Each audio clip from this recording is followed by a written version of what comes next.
नमस्कार, मैं हूं आपके साथ पूर्णिमा मिश्रा। हमारे खास प्रोग्राम क्या कहते हैं नरेंद्र मोदी में आज आपको सुनवाएंगे प्रधानमंत्री मोदी का वो ऐतिहासिक भाषण जो उन्होंने 31 अक्टूबर 2023 को गुजरात के केवड़िया में दिया। अपने भाषण में प्रधानमंत्री ने कहा कि आज ऐसा कोई लक्ष्य नहीं जो भारत पा ना सके, ऐसा कोई संकल्प नहीं जो हम भारतवासी मिलकर सिद्ध ना कर सकें।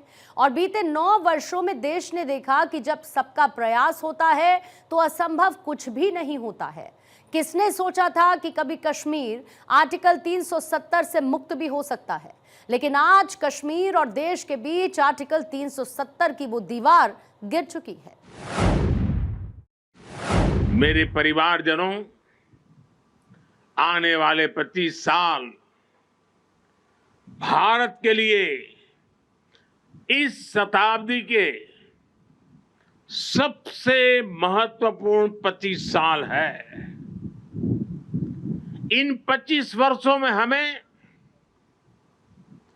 अपने इस भारत को समृद्ध बनाना है, हमारे भारत को विकसित बनाना है।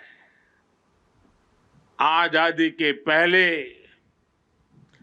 25 साल का एक ऐसा कालखंड आया था पिछली शताब्दी में, जिसमें हर देशवासी ने स्वतंत्र भारत के लिए खुद को खपा दिया था। अब समृद्ध भारत के लिए वैसे ही अगले 25 वर्ष का अमृतकाल हमारे सामने आया है, अवसर बन के आया है। हमें सरदार पटेल की प्रेरणा से हर लक्ष्य को हासिल करना है। आज पूरी दुनिया भारत को देख रही है। आज भारत उपलब्धियों के नए शिखर पर है। G20 में भारत के सामर्थ्य को देखकर दुनिया हैरान हो गई है। हमें गर्व है कि हम विश्व के सबसे बड़े लोकतंत्र की साख को नई ऊंचाई पर ले जा रहे हैं। हमें गर्व है कि अनेक वैश्विक संकटों के बीच हमारी सीमाएं सुरक्षित है। हमें गर्व है कि अगले कुछ वर्षों में हम दुनिया की तीसरी सबसे बड़ी आर्थिक शक्ति बनने जा रहे हैं।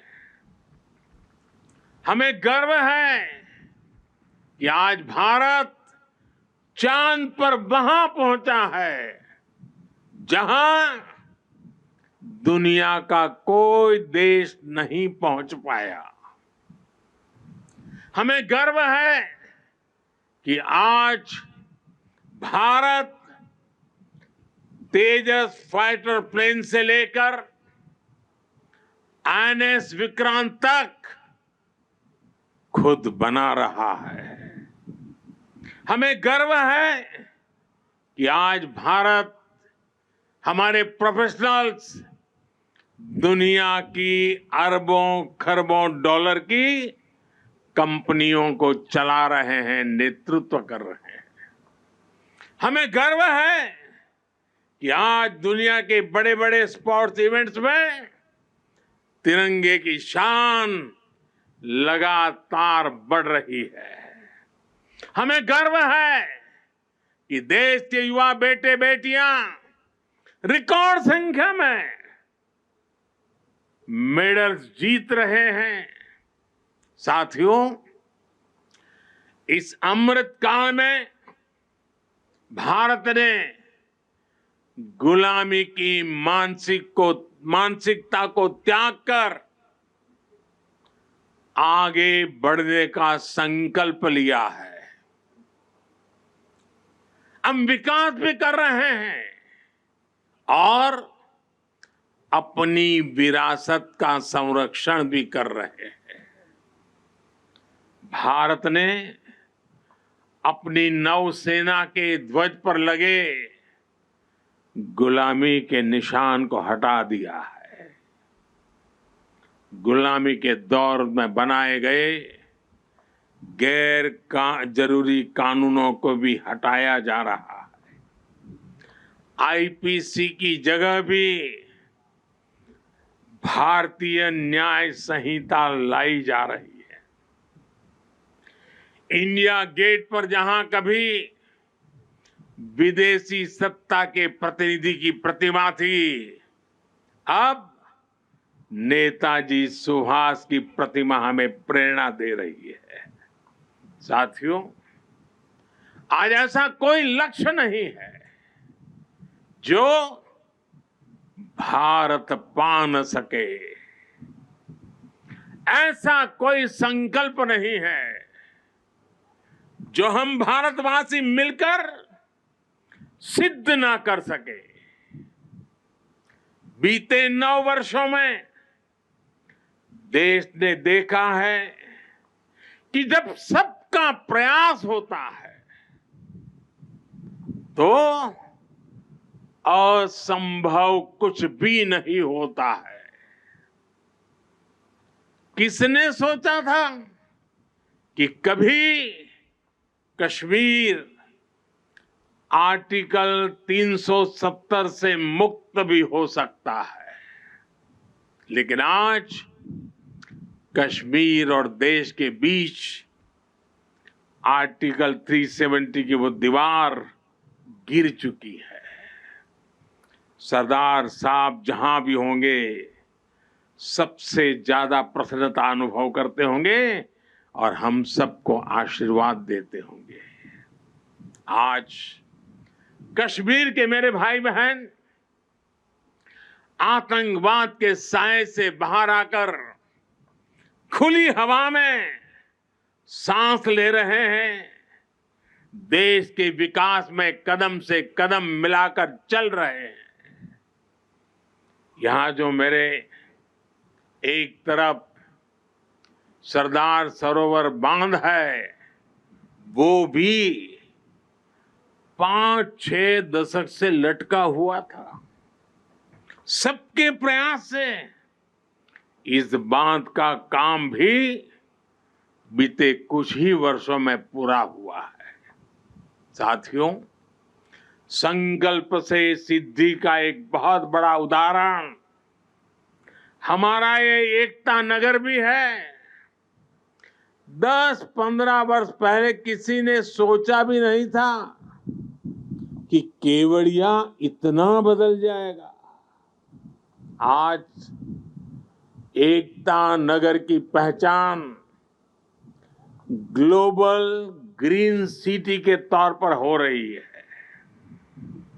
यही वो शहर है जहां से दुनिया भर के देशों का ध्यान खींचने वाले मिशन लाइफ की शुरुआत हुई थी। जब भी मैं यहां आता हूं, इसका आकर्षण और बढ़ा हुआ दिखता हूं। रिवर राफ्टिंग, एकता क्रूज, एकता नर्सरी, एकता मॉल, आरोग्य वन, कैक्टस और बटरफ्लाई गार्डन, जंगल सफारी, मियावाकी फॉरेस्ट, मेज गार्डन, यहां पर्यटकों को बहुत आकर्षित कर रहे हैं। पिछले 6 महीने में ही यहां 1.5 लाख से ज्यादा पेड़ लगाए गए हैं। सोलर पावर जनरेशन में, सिटी गैस डिस्ट्रीब्यूशन में भी एकता नगर बहुत आगे चल रहा है।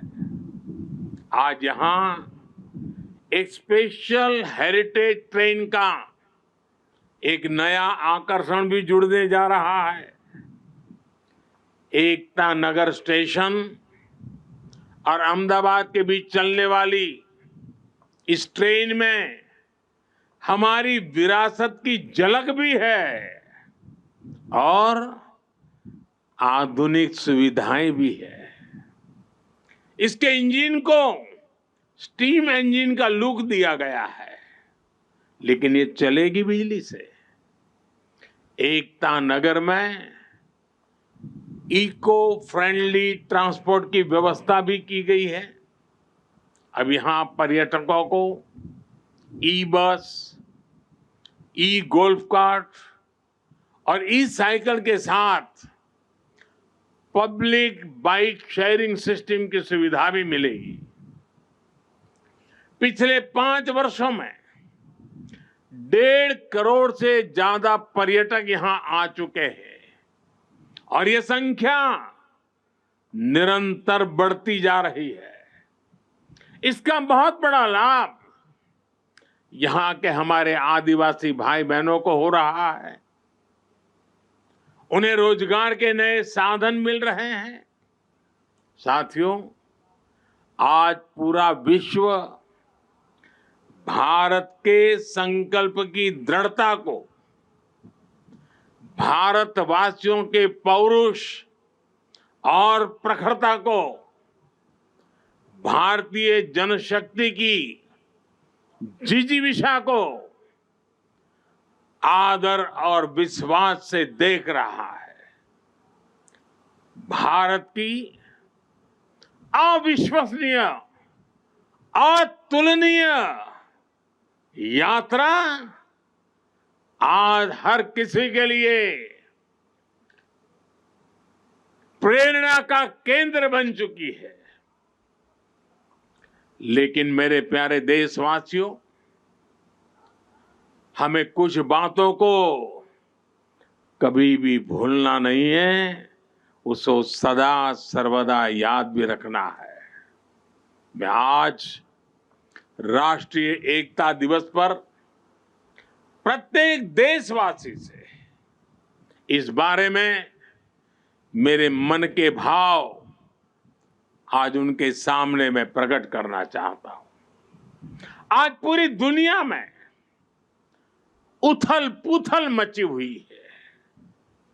कोरोना के बाद से कई देशों की अर्थव्यवस्था की हालत चरमरा गई है, बहुत खराब है। बहुत सारे देश 30-40 सालों की सबसे ज्यादा महंगाई से आज जूझ रहे हैं। उन देशों में बेरोजगारी लगातार बढ़ रही है। ऐसी परिस्थिति में भी भारत दुनिया में अपना परचम लहरा रहा है। हम एक के बाद एक चुनौतियों को पार करते हुए लगातार आगे बढ़ रहे हैं। हमने नए रिकॉर्ड बनाए हैं, हमने नए पैमाने भी बनाए हैं। पिछले 9 साल में देश जिन नीतियों और निर्णयों के साथ आगे बढ़ा है, उसका प्रभाव भी आज जीवन के हर क्षेत्र में देख रहे हैं। भारत में गरीबी कम हो रही है। 5 वर्ष में 13.5 करोड़ से ज्यादा लोग गरीबी से बाहर आए हैं।